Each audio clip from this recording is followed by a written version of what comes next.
Ang alamat ni Haring Salamat, isinulat ni Dr. Joy Contreras at iginuhit ni Nino Paulo Crispe. Noong unang panahon, sa isang nayo ng Alfonso, ay may isang batang kilala sa pagiging magalang at matulungin. Siya si Randy. Marami ang natutuwa sa kanya dahil sa bawat tulong at pabor na naibibigay sa kanya, lagi siyang may magiliw na tugon. Ang "Salamat po."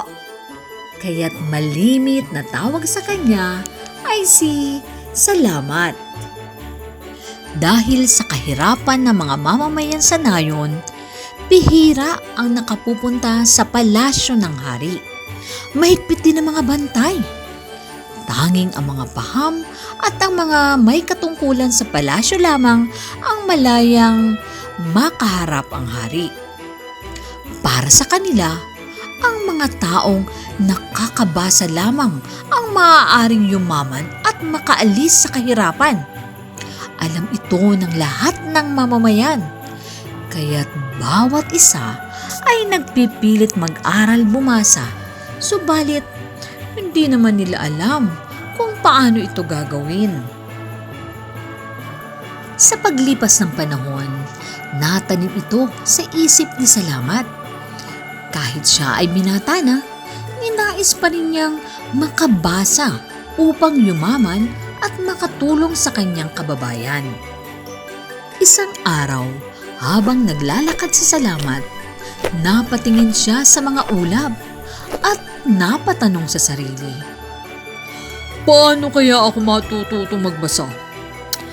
Paano kami makakaalis sa kahirapan? Paano ko makakatulong kina inay at itay at sa aking mga kababayan?" Ang malungkot na wika niya sa sarili. Sa kanyang pagtingin sa langit, di niya namalayan may matandang nakaupo pala sa kanyang nilalakaran. At bigla siyang natumba ng masagi nito. "Ay, naku lolo, patawad po. Hindi ko po kayo napansin. Sa taas po kasi ako nakatingin habang naglalakad." Ang takot na sabi ni Salamat habang iniuupo ang matanda. "Malayo ka pa lang ay natanawan na kita. Hindi na nga lang ako nakaiwas dahil masasakit na ang tuhod ko. Uhaw na uhaw pa ako." Ang garanggal na tugon ng matanda. "Naku, mukhang malayo po ata ang pinanggalingan nyo. Eto po ang tubig, uminom po kayo. Pagpasensya na lang po ninyo at kukonti na lang po ito." Sabay hugot ng botelya na nakatali pa sa kanyang bewang. "Napakabait mong bata. Nakikita ko sa mga mata mo na busilak ang iyong puso sa pagtulong sa iyong kapwa. Mayroon akong ibibigay sa iyong aklat ng alpabeto. Ito ay siyang magpapabago ng pamumuhay dito sa bayan ng Alfonso." Sabay abot ng aklat kay Salamat. Nahihiwagaan man, ay kinuha niya ang aklat at magiliw na nagpasalamat. Habang binubuklat niya ang aklat, ay may kung anong nakasisilaw na liwanag ang lumabas sa mga pahina nito.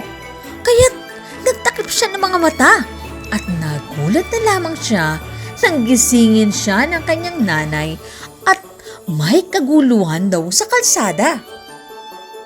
Lumabas silang mag-ina sa kalsada at nagulat sa mga kawal na sakay ng kanilang kabayo. Nagpapahanap pala ang nag-iisang prinsesa nang makakabasa sa iniwang liham ng yumaong hari. Lahat daw ay sumubok na, subalit wala pang nabibigyan ng pagkakataong mabuksan ito. Mayroon daw pabuya ang mapalad na makapagbubukas ng liham ng mahal na hari. Napaawa lang si Salamat sa prinsesa dahil alam niyang ulila na itong lubos. Namayapa na kasi ang mahal na hari at mahal na reyna. Subalit, hindi siya nag-iinteresado sa balita dahil alam niyang di siya ang tamang tao para bumasa noon. Pagbalik niya sa kanyang silid, laking gulat niya nang makita ang aklat ng alpabeto sa kanyang papag na hinihigaan. Biglang naisip niya ang sinabi ng matanda na ang aklat ng alpabeto ang magpapabago sa pamumuhay ng mga tao sa Alfonso. May kung anong puwersa na nagtulak sa kanya upang isigaw na, Ako ang magbabasa ng liham ng mahal na hari. ang walang gatol na sigaw ni Randy. Kaagad siyang isinama ng mga kawal sa palasyo.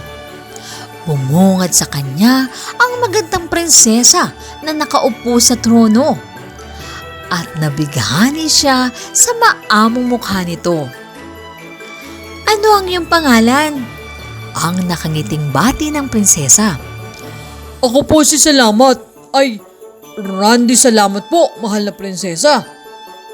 Ang nakatungong sagot ni Randy habang nagpupugay sa prinsesa. Malakas ang iyong loob. Marami nang sumubok, subalit ni isa sa kanila walang nakapagbukas ng liham ng hari. Ang nakangiting tugon ng prinsesa. Bakit po, mahal na prinsesa? May susi po ba ito? Ang nagtatakang tanong ni Salamat. Wala, subalit nakasaad dito na ang taong may hawak ng aklat ng alpabeto lamang ang may karapatang magbasa ng sulat. Kaya ni isa sa kanila, gaano man kagaling o kataas ng katungkulan ay hindi pinahihintulutan. Ngayon, kung hawak mo ito, maaari mong buksan ang liham ng mahal na hari. Ang may pagdududang bilin ng prinsesa. At di nga nagdalawang isip sa Salamat na ilabas ang kanyang hawak na aklat na ibinigay ng matandang lalaki. Kaagad namang iniabot ng mahal na prinsesa ang liham kay Salamat. At ito ang nakasaad sa liham ng mahal na hari. Ang sino mang may hawak ng aklat ng alpabeto na galing pa sa aking ninuno, ang aking pinili upang maging kabiyak ng aking prinsesa. Ikaw na ngayon ang bagong hari ng Alfonso.